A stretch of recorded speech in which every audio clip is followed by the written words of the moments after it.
Olá a todos e todas, eu sou o professor Vanderlei da Conceição Veloso Júnior, do Centro de Ciências Agrárias, Ambientais e Biológicas da Universidade Federal do Recôncavo da Bahia. Neste primeiro momento, após a saudação, eu gostaria de agradecer, a toda a comissão organizadora do Congresso Nacional Agregando Conhecimento pelo convite e oportunidade de estar aqui hoje para falar para vocês. E o título da minha palestra, o meu tema, é sobre o projeto Bichos do Morro, passado, presente e futuro. Bom, então, este projeto é um projeto que eu realizo aqui na UFRB,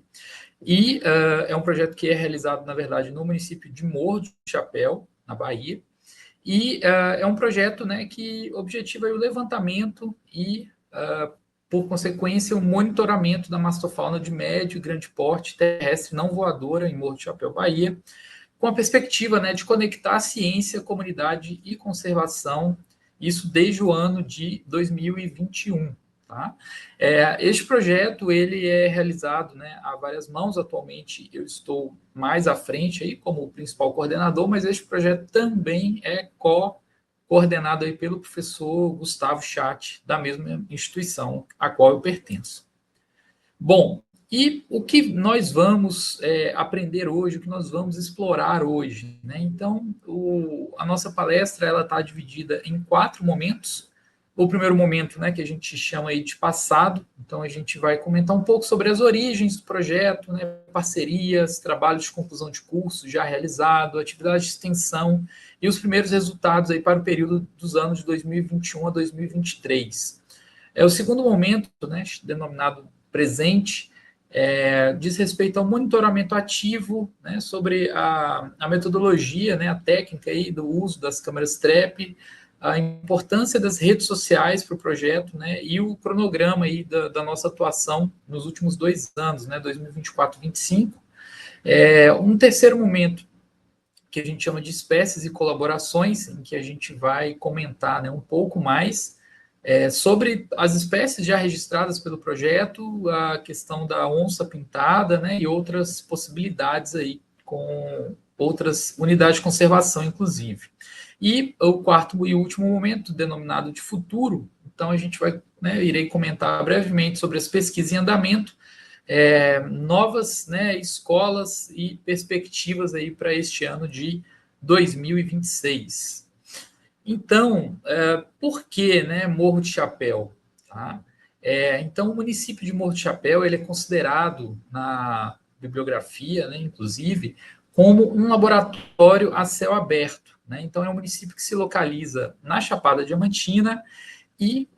este município ele abriga aí um dos raros ecótonos triplos do Brasil, onde você tem um encontro entre Caatinga, Mata Atlântica e Cerrado. Isso é muito interessante de se observar, essas zonas de transição que ocorrem entre esses 3 biomas, e isso presente lá no município do Morro de Chapéu. Então, essa convergência de ecótonos, aí, de biomas, isso cria microclimas únicos, se traduz em uma alta biodiversidade, alto endemismo de fauna e flora, e, além disso, a região também é conhecida por abrigar espécies ameaçadas e que tem sido, aí, nos últimos anos, a gente vai falar um pouco mais, aí, acho, no próximo slide, também como um alvo crescente de projetos eólicos no estado, nessa transição energética que tem sido realizada aí na Caatinga. Então, isso, todas essas características, tanto essa importância biológica quanto essa importância econômica, social do município, e estratégica para o país em termos aí da questão da transição energética, isso torna o monitoramento científico mais urgente e necessário. Tá? No contexto aí desse município. Ali a gente tem uma imagem da Gruta dos Brejões, tá? Que é um dos pontos turísticos aí do município também, e bastante conhecida e comentada mundialmente. Bom, nessas imagens, então eu trago aqui uma publicação do ano de 2013, que foi o Atlas Eólico da Bahia, tá? E se vocês né, observarem aqui onde a seta vermelha, essa setinha aqui, está indicando, né, então ela traz dentro do estado da Bahia uma das áreas que tem maior potencial eólico anual, né? E essa área, coincidentemente, é o município do Morro de Chapéu. Então, daí, né, mais um elemento justificando a importância deste município, tanto no contexto, né, das atividades humanas, na questão econômica, e principalmente, né, no que isso está associado, no sentido assim, de que se é um município de interesse econômico, de atividades antrópicas, então também é um município, né, que deve ser estudado do ponto de vista aí, biológico. Né? E aí, qual a relação desses empreendimentos com toda a biodiversidade que se tem em Morro de Chapéu, dada essa característica única, né, dessa possibilidade de termos um ecótono triplo, né, neste município, nesse ambiente. Então, né, falando um pouco aí sobre a missão do nosso projeto, né, por que monitorar a mastofauna, né, e por que pensando aí né, dentro aí da mastofauna, nos mamíferos de médio e grande porte, tá? Então, assim, já é, né, quase que um jargão aí dentro da conservação ambiental, mesmo dentro da educação ambiental, que a gente só, né, preserva ou conserva aquilo que a gente conhece. Né? Então, primeiro, é importante conhecer para conservar.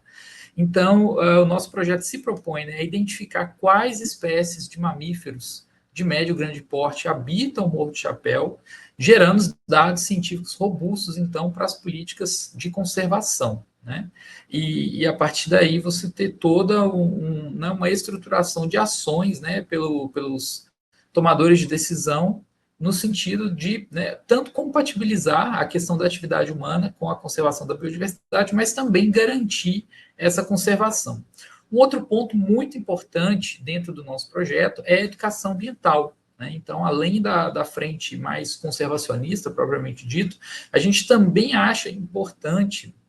integrar educadores, né, estudantes e principalmente moradores locais a este processo científico, né, tornando aí o conhecimento acessível, relevante para todos. E, né, quem sabe, contribuindo, inclusive, com informações científicas, até mesmo para mudanças, né, culturais ou para que as próprias pessoas que moram aí no município, que têm maior contato com essa fauna, né, que valorizem ainda mais a presença, né, a ocorrência desses animais aí neste local. Um outro ponto, né, está relacionado à justiça ambiental. Né? Então, uma outra justificativa, uma outra importância do nosso projeto é a possibilidade de conectar dados de biodiversidade às questões climáticas e de transição energética, né, que tem sido uma pauta tão constante, aí, uma agenda tão constante, tá, e que a gente vê a todo momento nos noticiários, enfim, né, nos vários canais de informação. Então, garantindo que o desenvolvimento, né, respeite aí a vida selvagem. Né? Então, é a ideia da compatibilização. Bom, e como começou, né, o nosso projeto? Então, entrando aí no tópico do passado, né? Então, o nosso projeto, ele se iniciou no ano, né, no final do ano de 2021, tá? E isso foi muito em decorrência, né, da Ariane, que foi nossa aluna aqui na universidade, na UFRB, em que o professor Gustavo ele já realizava, né, já há alguns anos, alguns estudos da parte aí de paisagem, né, e mais relacionados, inclusive, com a questão da vegetação em Morro de Chapéu, e ele tinha como, né, área de estudo, naquele momento, o Parque Estadual de Morro de Chapéu, e a Ariane, né, que cursou Biologia, Ciências Biológicas, ela teve esse interesse, né, de, bom, já que está sendo estudada a paisagem, já que estão sendo estudados aspectos da vegetação, por que não estudarmos também a fauna, né? E daí surgiu, então, essa ideia da gente criar um projeto, né, que buscasse justamente fazer esse estudo da fauna em Morro de Chapéu, uma vez que, né, na literatura científica, após a revisão bibliográfica, a gente identificou que haviam, né, grandes lacunas de conhecimento. Então, abrimos essa frente, né, da pesquisa científica, tá? com o projeto Bichos do Morro, mas, né, logo a gente sentiu a necessidade de também abrir uma frente, né, de extensão universitária e, né, com estratégias que se complementavam, né, no sentido assim da pesquisa científica gerar dados, né, que possibilitassem também essa, né, que fossem ali os dados também a serem utilizados para as ações de divulgação científica, né, e demais comunicações aí do ponto de vista da extensão, e, né, tudo isso para que a gente pudesse entender e proteger essa fauna, né, essa mastofauna em Morro do Chapéu. Bom, então, no final do ano de 2021, a gente, né, teve a oportunidade de fazer um treinamento em Petrolina, né, com a Cláudia Campos, que é uma servidora do ICMBio, para, né, que a gente tivesse esse aprendizado, né, de como poder fazer o manuseio das câmeras traps, né, como selecionar os locais e por aí vai, né. Já no ano de 2022, então, após, né, a obtenção de licenças de estudo, né, os primeiros contatos aí com o INEMA, etc., então foi feita, né, a instalação das primeiras câmeras TREP no Parque Estadual do Morro do Chapéu, e, né, nos foi necessário aí, desde esse momento aí de gênese do projeto, né, essas primeiras ações do projeto, que a gente, o tempo todo, estabelecesse parcerias institucionais, né? Então, através do professor Gustavo, né, conseguimos um contato no Ministério Público da Bahia, e isso resultou, né, em alguma doação de equipamentos. Tivemos contato com a equipe do programa, né, Amigos da Onça, que também nos cedeu alguns equipamentos, nos fez empréstimos de equipamentos neste momento inicial. Então, né, desde o início, o projeto foi construído aí através, né, e viabilizado através dessas parcerias, né? E, obviamente, também toda a parte, né, já científica, de levantamento bibliográfico, etc., conforme eu comentei, né, que nos permitiu identificar essas lacunas de conhecimento e daí a possibilidade de realizar o projeto. Bom, e pensando, né, nos frutos que vieram aí dessas primeiras pesquisas, então nós temos, né, tanto a Ariane, né, que foi quem de fato deu essa sugestão da gente fazer o projeto, e ela desenvolveu um PIBIC, né, através aí de bolsa de iniciação científica, e isso posteriormente se transformou no trabalho de conclusão de curso dela, né, isso no ano de 2022. Também tivemos aí a Andresa Souza, né, aluna do Bacharelado Interdisciplinar em Ciências Ambientais, daqui da UFRB, né, que também desenvolveu um projeto lá através do PIBIC, né? Então foi um foco numa investigação aprofundada sobre distribuição espacial e temporal das espécies no Parque Estadual do Morro do Chapéu, contribuindo com dados, né, para publicações e relatórios de conservação. Em um segundo momento, nós tivemos aí a atuação, né, da Tainara Pereira, que foi me orientando, né, e também fez o seu trabalho de conclusão de curso aí com esses dados, né, em Morro do Chapéu, mas aí a área de estudo já não era mais o Parque Estadual, né, foram algumas reservas particulares do patrimônio natural que, né, nós tivemos aí a oportunidade, a possibilidade de começar a fazer esse levantamento, né, e esse monitoramento desde a criação dessas áreas, né. E, além disso, também tivemos trabalhos aí de PIBIC das alunas Pamela, né, Pamela Gomes e Lohane Vieira, que estão, inclusive, até hoje, né, ano de 2026, vinculadas aí ao projeto. Tá? E, né, desde o início, a gente percebeu esse grande potencial, né, esse impacto acadêmico aí que esses dados puderam gerar. Então, esses trabalhos geraram conhecimento científico inédito sobre a fauna local, no Morro do Chapéu, né, e formaram, então, né, novas pesquisadoras comprometidas aí com a conservação da caatinga, justificando, inclusive, né, a nossa missão enquanto docentes, enquanto instituição, né, enquanto educadores, de também formação de recursos humanos qualificados. Né. Bom, já no ano de 2024, né, então, antes disso, só fazer uma ponte, né? Desde 2022, quando iniciaram-se essas iniciativas da pesquisa, a gente também tinha, né, um braço correspondente na extensão, mas nos anos de 2022 e 2023, as nossas atividades de extensão estavam mais vinculadas a uma divulgação científica através do Instagram, né? Então, da página do projeto, @bichos do morro, né? No ano de 2024, a gente conseguiu ampliar um pouco o nosso escopo de atuação, e isso, né, graças ao edital da Sociedade Brasileira para o Progresso da Ciência, né, que é através do SBPC Vai à Escola, que foi um edital ali do final de 2023 para ser executado, né, em 2024, e fomos uma das equipes aí agraciadas, né, e então nós realizamos essa ação de extensão em Morro do Chapéu, então foi algo, né, em loco, em que a proposta era levar o nosso projeto para dentro das escolas, né, municipais de Morro do Chapéu, e isso foi feito, né, graças a uma parceria com a Secretaria de Educação Municipal, né, e também a parceria aí com a Prefeitura de Morro do Chapéu, que também nos acolheu, e, né, a gente atuava, né, através, então, da realização de atividades lúdicas, tá? Então, havia uma palestra de sensibilização, né, discutindo aí alguns temas relacionados à conservação da biodiversidade e a esta mastofauna encontrada em Morro do Chapéu. Depois, né, os alunos eram direcionados para o pátio da escola, e lá tinha um stand, né, tanto com animais taxidermizados, com as câmeras trap também, para que eles conhecessem os equipamentos, e isso, né, buscando, então, todo o engajamento entre professores e a comunidade escolar, e, né, nós fizemos isso em 2 momentos do ano de 2024, uma semana no mês de maio, outra semana no mês de setembro.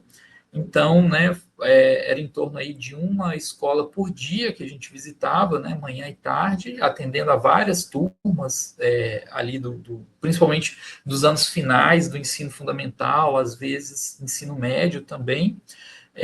Ao final da palestra, era distribuída uma cartilha também, né, que nós desenvolvemos, e essa cartilha aí com atividades lúdicas relacionadas à fixação de todos os conhecimentos trabalhados, e tivemos, inclusive, a oportunidade, né, de participar da reinauguração de um centro cultural, né, o Centro Cultural Professora Judite Arlego, isso no município do Morro do Chapéu, e esse dia foi muito importante, né, porque deu uma grande visibilidade para o nosso projeto, uma vez que muitas escolas, assim, né, tanto ali da área urbana quanto da zona rural, passaram, né, por esse dia aí de inauguração do Centro Cultural, e tiveram, então, o conhecimento, contato com o nosso projeto, né? Então, foi algo que ampliou bastante o escopo da nossa atuação, né, tornando aí essa iniciativa muito bem sucedida. Bom, então, né, uma breve linha do tempo, pegando esse passado aí recente do projeto. Então, em 2021, né, foi a fundação do projeto aqui na instituição, estabelecimento de parcerias, treinamento da equipe. Nos anos 2022 e 2023, né, então o foco aí foi a parte da pesquisa, mas já também desenvolvendo, né, algumas atividades dentro da extensão, inclusive com, né, publicação de resumos científicos, publicação de redação e publicação de capítulos de livros, né, dentre outras publicações aí pertinentes. No ano de 2024, nós tivemos nessa iniciativa do Bichos do Morro Vão à Escola, né, conforme eu comentei, e, além disso, ainda vou mostrar, né, nos próximos slides, tivemos aí a possibilidade, né, de captar um recurso junto à FAPESB,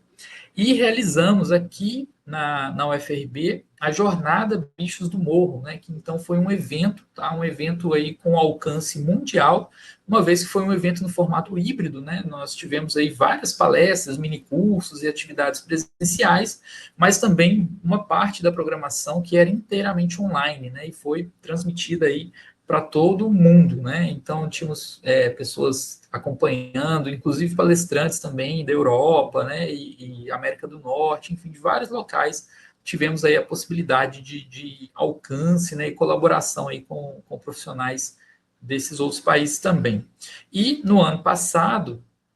nós realizamos aí uma exposição fotográfica, né? Com esse caráter aí de sensibilizar através das fotografias, né, uma exposição fotográfica das espécies, né, já registradas aí pelo projeto, e foi algo também que teve um retorno muito bacana, né, muito interessante pelo público. Então, é isso, né, o Bichos do Morro é um projeto científico, mas que ele está sempre buscando também ter esse contato com as pessoas, ter essa parte, né, de educação ambiental, de divulgação científica, de sensibilização, porque a gente entende, né, que é um que vai fortalecendo o outro, né? Tanto os dados da pesquisa fortalecem essas ações na área da extensão, quanto as ações de extensão, né, aumentam o alcance do projeto, e isso reverte também no maior interesse das pessoas pela pesquisa. Né? Então, o projeto ele tem, ao longo desses anos, construído uma trajetória sólida de comunicação científica, né, exposições fotográficas, e né, possibilitando aí as pessoas se emocionarem, ao mesmo tempo se informarem com informações, né, científicas corretas, né, com todo o crivo aí da ciência. Bom, e passando aí, né, para o presente, né, o momento aí do presente, então comentar um pouco, né, como é que a gente faz esse monitoramento com as câmeras TREP,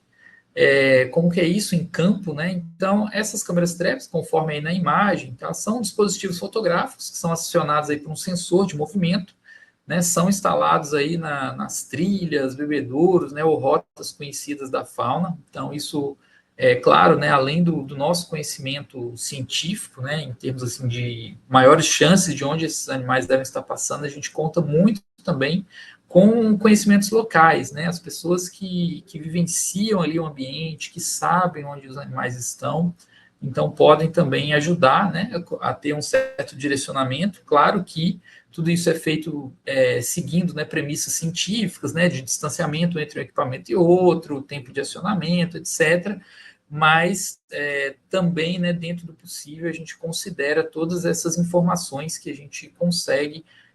né, em colaboração com as pessoas, tá, que moram aí ou estão próximas da região. E essa câmera, né, então ela fica aí em campo, ela é instalada a cerca de 30, 40 centímetros do solo, né, amarrada aí nos troncos de árvores, principalmente, e ela funciona, então, de forma autônoma por vários meses, né, e aí, claro, de vez em quando a gente vai a campo, tanto da manutenção do equipamento, quanto também, né, fazer troca de cartões de memória, etc., no sentido, assim, de garantir que os dados, né, serão registrados, que o cartão não vai ficar cheio, e por aí vai. Então, né, o nosso desenho amostral ele conta aí com uma rede de câmeras distribuídas estrategicamente, né? Essas campanhas em campo periódicas aí para essa coleta de dados, manutenção de equipamento, etc.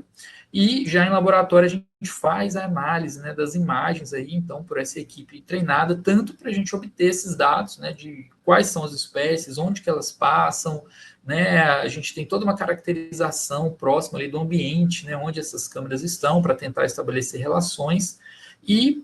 com isso também a gente acaba criando, né, um banco de dados já referenciado acerca de todos esses dados que eu comentei aí para vocês, né. Bom, aqui só para ilustrar, né, então essa primeira imagem, né, que ela, né, do Parque Estadual do Morro de Chapéu, tá? E isso a gente tirou aí diretamente de um aplicativo, né? Mais para ilustrar para vocês. Então a gente teria aí a área do parque,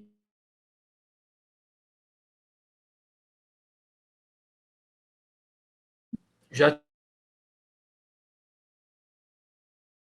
né, a outra imagem aí já um mapa, né, mais estruturado. Então seria a distribuição das câmeras, né, nas 3 RPPNs que a gente tem monitorado, mais uma área de reserva legal e também algumas câmeras, né, na área da fazenda, muito próximo, inclusive, aos aerogeradores. Né? Isso para a gente ter esses dados, poder tentar estabelecer algumas relações com essa questão da expansão, né, dos empreendimentos eólicos na região. Bom, e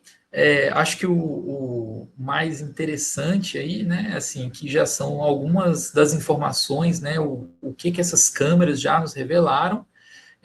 E aí temos, né, por exemplo, aqui não estão todas, tá, as espécies, não, senão não daria aí para compor bem o slide, né, mas só para ilustrar, então, alguns felinos, alguns canídeos, né, outros animais também, né, de outras ordens. Então, aqui né, a cachorro do mato ou raposa, o veado, o catingueiro, né? Aqui o tatu-peba, embora tenha outras espécies de tatu na região também. tamanduá-mirim, né? Aqui o jaguarundi, o gato mourisco, sendo que na região ele ocorre inclusive com 2 padrões de coloração, tanto esse, né, mais alaranjado, né, por assim dizer, quanto também um padrão mais acinzentado de coloração. Aqui a onça parda, né, aqui a jaritataca ou gambá verdadeiro, aqui o mão pelada, né, então algumas das espécies aí que nós já localizamos, jaguatirica, né, então felinos aí mesopredadores, né, a irara, o caititu e gato do mato pequeno, né, então ilustrando bastante diversidade, né, e aqui a gente tem alguns exemplos de espécies que se encontram, né, nas listas aí de espécies ameaçadas, por exemplo, com algum caráter aí de ameaça, algum grau de ameaça, né, sendo vulnerável, né, ou às vezes até mais ameaçadas. Bom, e voltando, né, àquela questão do Instagram, que eu comentei para vocês, então, a questão da comunicação. Então, grande parte da nossa comunicação ela ocorre pelo Instagram, e isso é muito interessante porque, né, nos permite um alcance, né, muito amplo, tá, do projeto, divulgando, né, essas informações científicas e também, né, inclusive, nos permite quase que um canal direto aí de contato com a população local. Então, é muito interessante, né, e nós ficamos muito contentes no projeto, no sentido de que né, muitas vezes as pessoas moradoras de Morro do Chapéu, elas nos escrevem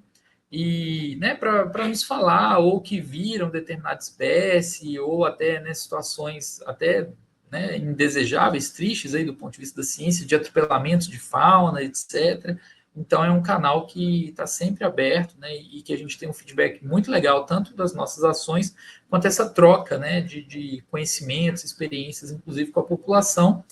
mas também com essa possibilidade de alcançar outros públicos, né? Então, tanto, né, por exemplo, alunos aqui da instituição que moram em Cruz das Almas, né, e que nos conhecem, então seguem a página também, outros grupos conservacionistas, outros projetos semelhantes, então é uma troca, né, bem interessante aí que as redes sociais nos permitem, né, nesse sentido, tá? Então, o nosso perfil, né, @bichos do morro, ele tornou-se aí a principal vitrine do nosso projeto para o público geral, e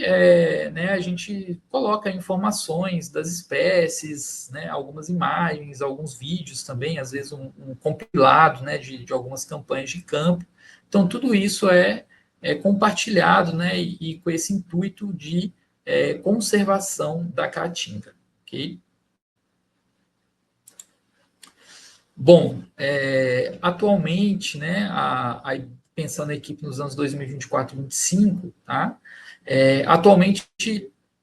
aí trazendo para 2026, e ainda, né, estão no projeto o Rafael, né, o Rafael Amorim, a Lohane e a Pamela, né? A Tainara, ela já defendeu o TCC, então ela não, né, atualmente ela não está mais compondo a equipe, né, mas compôs aí até o ano de 2024, e até o ano passado também tivemos a colaboração da Pietra Martins, né, que é outra aluna do curso de Biologia aqui da instituição e que também já atuou no projeto, né? Então, essas atuações, né, muitas vezes estão relacionadas, conforme eu já comentei, com, né, as bolsas de iniciação científica, então desenvolvimento aí de trabalho de iniciação científica, mas também com bolsas de extensão, né? Então, o nosso projeto também a gente tem, né, por valorizar tanto essa questão da extensão universitária, a gente busca captar essas bolsas aí para os alunos, né? Isso acho que é um motivador a mais e traz resultados bons para o projeto também, né?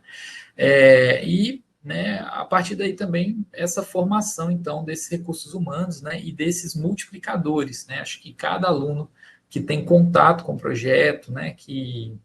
faz um TCC sobre o projeto, uma iniciação científica, ou mesmo, né, um PIBEX, né, uma iniciação extensão relacionada com o projeto, são, né, pessoas que no futuro vão vestir a camisa, né, e vão ajudar a divulgar o projeto, vem valor, vem importância no projeto, né, e também ampliando esse escopo, né, serão aí grandes defensoras da caatinga, né, e da biodiversidade de maneira geral, né? Então, acho que o projeto ele tem muito forte, né, essa questão de formação dos recursos humanos e, né, desses alunos poderem experimentar, poderem ir a campo, né, experimentar na prática todas as ações do projeto, e com isso, né, eles acabam se tornando multiplicadores também. Né? Então, acho que isso é muito bacana dentro do contexto do Bicho do Morro. Bom, aqui, né, conforme eu comentei, então a Jornada Bichos do Morro, que foi o nosso evento, né, realizado no ano de 2024, aqui a gente tem, né, um pouco da arte, né, que foi feita para o evento na época. Nessa imagem aqui, a gente tem a Carolina Esteves, né, que é do programa Amigos da Onça, e que foi nossa palestrante aqui.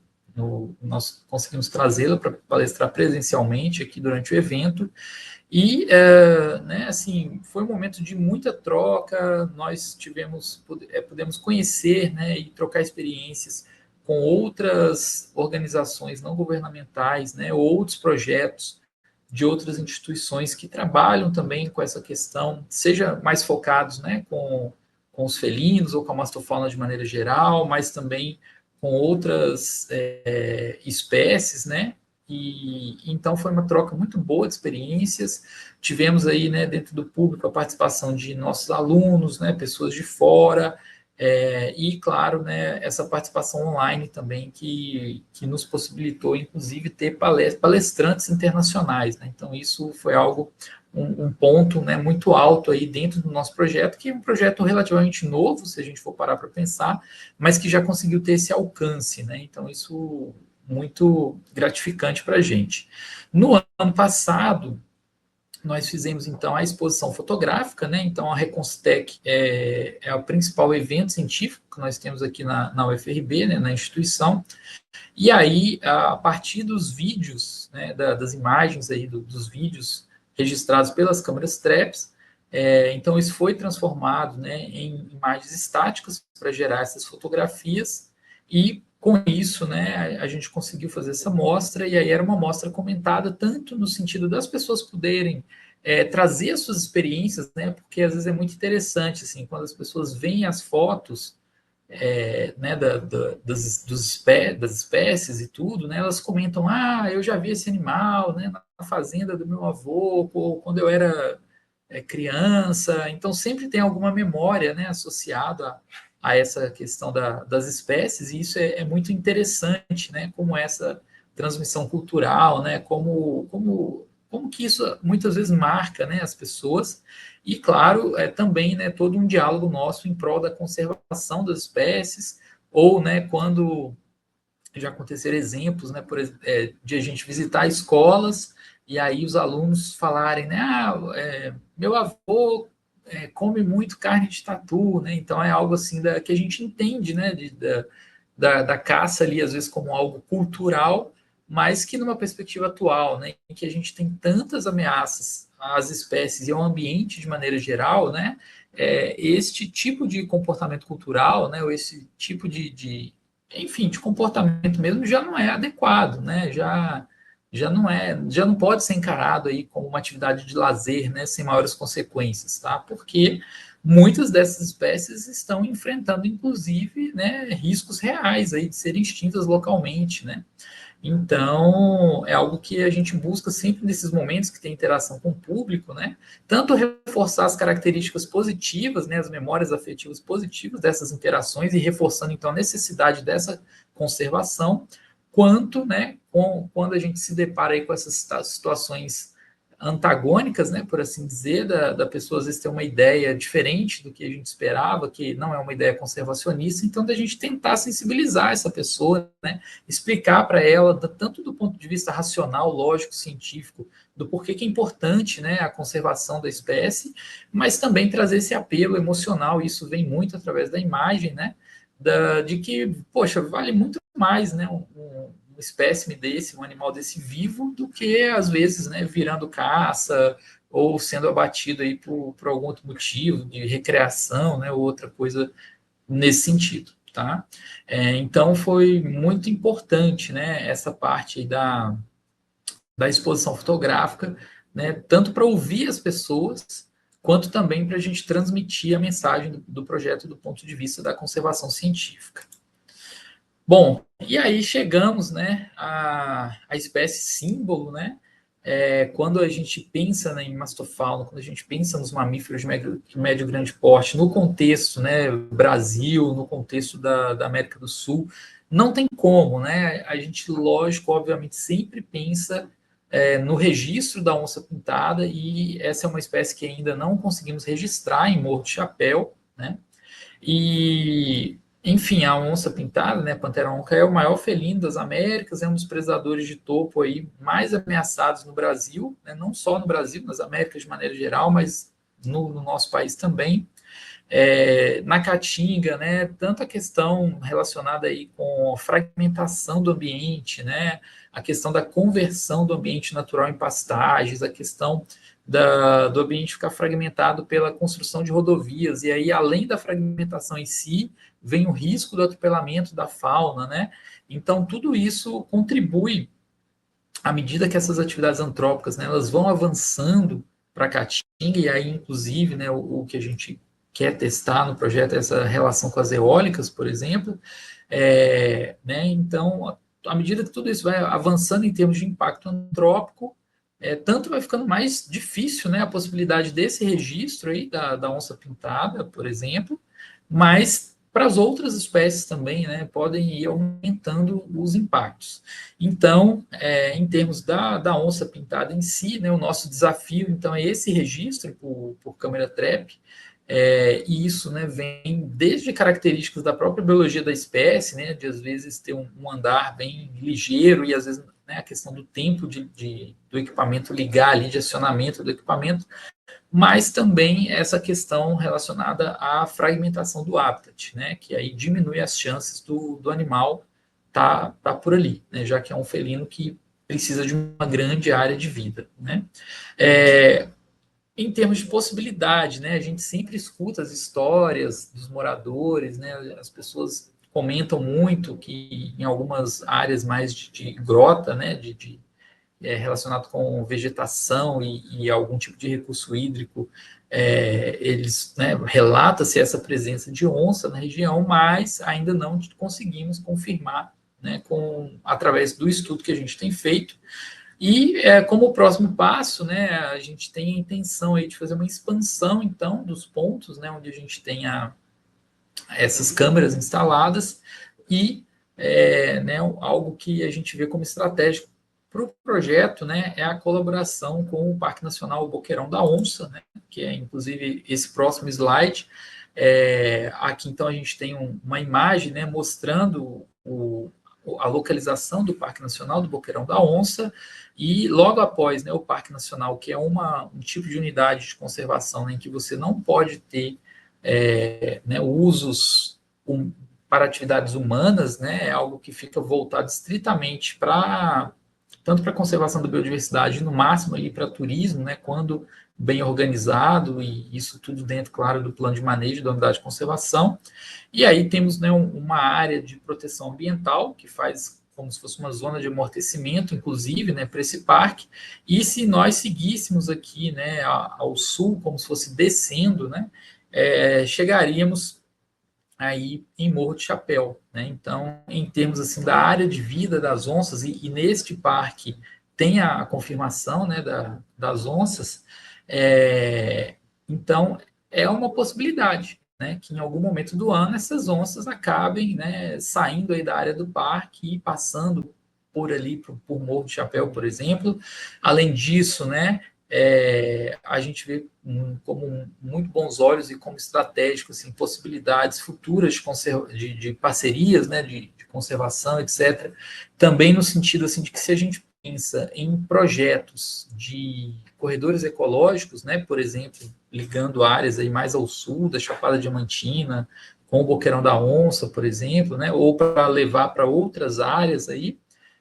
Morro do Chapéu está na rota, né? Entre o Boqueirão e essas outras possíveis áreas aí que seriam adequadas para, né, corredores ecológicos e outras áreas que ainda têm uma qualidade de habitat interessante para que as onças também pudessem, né, ter esse movimento aí das suas áreas de vida, né? E, claro, isso, né, ainda está no campo das possibilidades, mas dando certo, né? Então seria uma possibilidade de compartilhamento de protocolos de campo, né? E aí tendo metodologias similares, né, de monitoramento, por exemplo, isso permitiria uma comparação direta dos dados, a questão dos corredores ecológicos, né, conforme eu já comentei, então possibilitaria aí dados integrados aí para esses corredores, né, se é viável ou não, como é que isso poderia funcionar, próprio apoio mútuo, né, em ações de educação ambiental, uma vez que, né, os temas aí seriam bem coincidentes, né, dessas ações de educação ambiental, e, né, também o fortalecimento aí da conservação desses predadores de topo que necessitam de grandes áreas de vida, né, para manter viáveis as suas populações e a sua própria existência, né. Bom, então, enquanto futuro, né, para onde o nosso projeto está mirando, mais câmeras, né, mais escola, mais ciência, né? Então, conforme eu comentei até no slide anterior, então essa ideia de expansão, né, dos pontos de monitoramento, de instalar mais câmeras trap, né? E isso para as áreas, né, de tanto rotas aí de predadores ou zonas de ecótono que ainda não conseguimos explorar. A questão das escolas, né, de manter esse trabalho nas escolas, então é algo que o projeto, né, tem isso como visão também. Normalmente, né, são os meses de maio e setembro, são estratégicos aí dentro do calendário das atividades do projeto, e,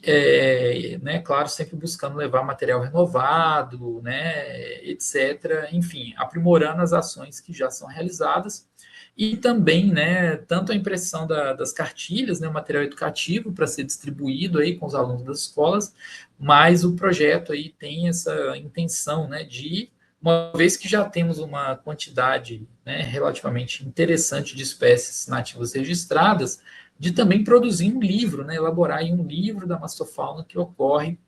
em Morro do Chapéu, principalmente vinculado ao ambiente de Caatinga, né, que são as áreas aí diretas de onde o projeto coleta dados atualmente, né? E aqui, né, um slide que eu gosto muito, assim, que traz, né, muito satisfatório, assim, olhar para esse slide e ver o nosso impacto, né? Qual é o impacto que o projeto, nesses 4 anos aí de existência, né, caminhando para 5 anos, o que a gente já conseguiu, tá? Então, né, assim, a gente colocou ali mais de 10 escolas visitadas, né, por ela iniciativa lá de 2024, da SBPC Vai Escola, mas só o dia, né, que nós estivemos lá no Centro Cultural, com certeza foram muito mais de 10 escolas que passaram por lá, então, assim, né, a gente não conseguiu ter aí esse controle, esse nome de cada escola que teve lá, enfim, mas com certeza mais de 10 escolas visitadas, né, 3 biomas monitorados, já que Morro do Chapéu está nessa área de ecótono, e, né, de certa forma, o maior enfoque do projeto acaba estando relacionado com a caatinga, tá? Pelo menos 15 espécies nativas, né, esses mamíferos de médio e grande porte documentados, embora, né, existam alguns outros registros também, inclusive de mamíferos de pequeno porte, né, como o mocó, que é uma espécie também ameaçada de extinção e que ocorre muito em Morro do Chapéu e que é possível de registrar pela câmera TRAP, né? Então, assim, são mais de 15 espécies que nós já registramos, e esses 4 anos, né, que a gente comentou, que eu já comentei, né, caminhando aí para 5 anos de projeto, e, né, assim, a mensagem que a gente traz é que mais do que números, então o projeto ele representa uma transformação, né, na forma como a comunidade do Morro do Chapéu se relaciona com a fauna que a cerca, reconhecendo, né, então, esse patrimônio vivo, digno de proteção e, com certeza, né, digno de orgulho também, né, uma vez que é realmente muito rico, né, muito biodiverso o município, né. E aqui já caminhando, né, para a parte de agradecimentos, né, primeiro assim, o projeto ele é feito, né, com consciência, com paixão, né, com a comunidade junto, então isso é algo muito caro, né, muito importante para nós. Aqui a gente traz, né, os logotipos aí, né, dos nossos parceiros, tá? Então, conforme eu comentei, Sociedade Brasileira para o Progresso da Ciência, né, o Instituto Água Boa na pessoa do Jorge Veloso, que também nos incentivou muito, né, nos ajudou muito e nos ajuda, é um grande parceiro. A nossa instituição, né, seja em apoio logístico, nos programas de bolsas, né, que a gente consegue pleitear os alunos,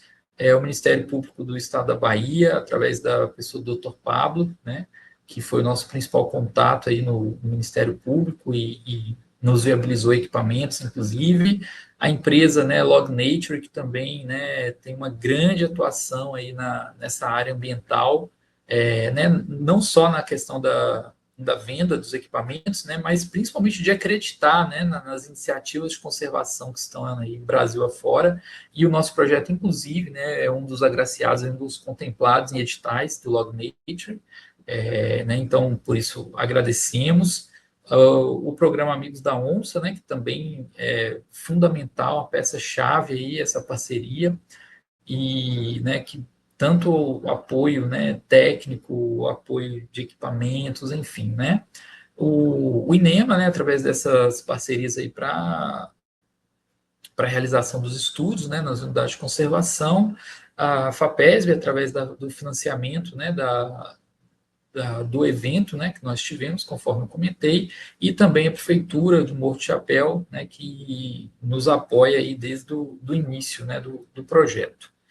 Então, eu vou, né, ficando por aqui.